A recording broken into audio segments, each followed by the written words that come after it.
జగిత్యాల జిల్లా పసుపు రైతుల అసెంబ్లీని ముట్టడించారు. రుణమాఫీ పూర్తి చేయాలని డిమాండ్ చేశారు. ఎన్నికల ముందు కాంగ్రెస్ సర్కార్ ఇచ్చిన హామీలు నెరవేర్చాలని రైతులు డిమాండ్ చేశారు.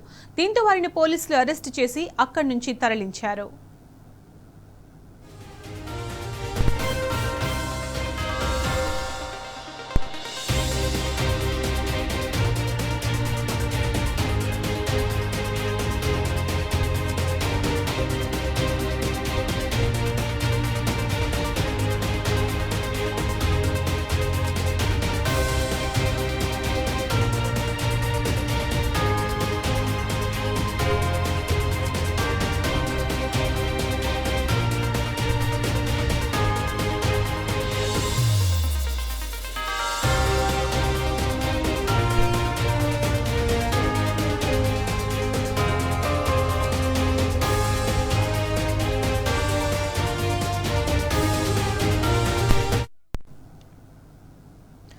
జగిత్యాల జిల్లా పసుపు రైతులు అసెంబ్లీని ముట్టడించారు. రుణమాఫీ పూర్తి చేయాలని డిమాండ్ చేశారు. ఎన్నికల ముందు కాంగ్రెస్ సర్కార్ ఇచ్చిన హామీలు నెరవేర్చాలని రైతులు డిమాండ్ చేశారు. దీంతో వారిని పోలీసులు అరెస్టు చేసి అక్కడి నుంచి తరలించారు.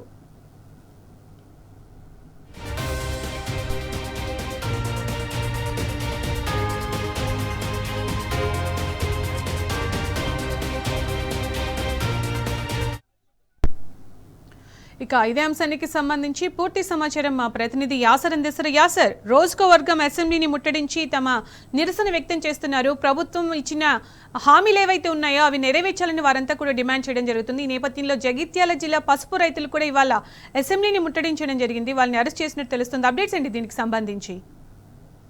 సునీత, కాసేపటి క్రితం అసెంబ్లీని జగిత్యాల రైతులు ముట్టడించారు.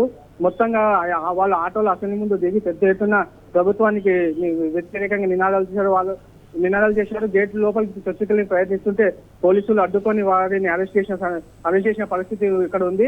అయితే ప్రధాన వాళ్ళ డిమాండ్ ఏంటంటే రైతు రుణమాఫీ మొత్తానికి జరగలేదు. రైతులు రుణమాఫీ ఈ అసెంబ్లీ సమావేశాల లోపు అయిపోయే లోపు రుణమాఫీ చేయాలని వాళ్ళు ప్రధానంగా డిమాండ్ చేశారు. కేవలం జగిత్యాల జిల్లాలోనే 6 లక్షల మంది రైతు రుణమాఫీ కోసం ఎదురు చూస్తున్నాము.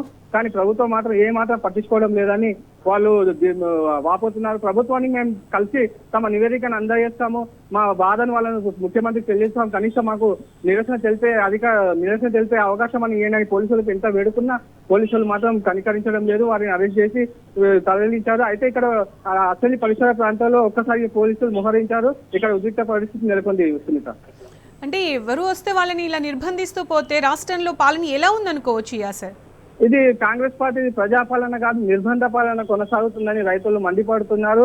కనీసం రైతులకు ప్రభుత్వాన్ని కలిసి మొర చెప్పుకుందామన్న అవకాశం లేకుండా పోతుంది. రైతుల సమస్యలు పరిష్కరించాలంటే ఎవరిని కలవాలి? కనీసం ఉప ముఖ్యమంత్రి అయినా కలుస్తాము, మా సమస్యను తెలపాలంటే అన్నా కూడా వాళ్ళు పోలీసులు ఇక్కడ వాళ్ళని అడ్డుకుంటున్నారు. అటు పోలీసుల తీరుపై రైతు సంఘాలు కావచ్చు, రైతు నేతలు కావచ్చు, ఎవరైనా సరే వారు పోలీసుల తీరుపై మండిపడుతున్నారు. ప్రభుత్వం అసలు ప్రజాపాలన అంటే ఇదేనా, పోలీస్ పాలన అని ప్రశ్నలు వ్యక్తమవుతున్న సందర్భాలు ఇక్కడ కనిపిస్తున్నాయి. అసలు రైట్ యాసర్, థ్యాంక్ యూ.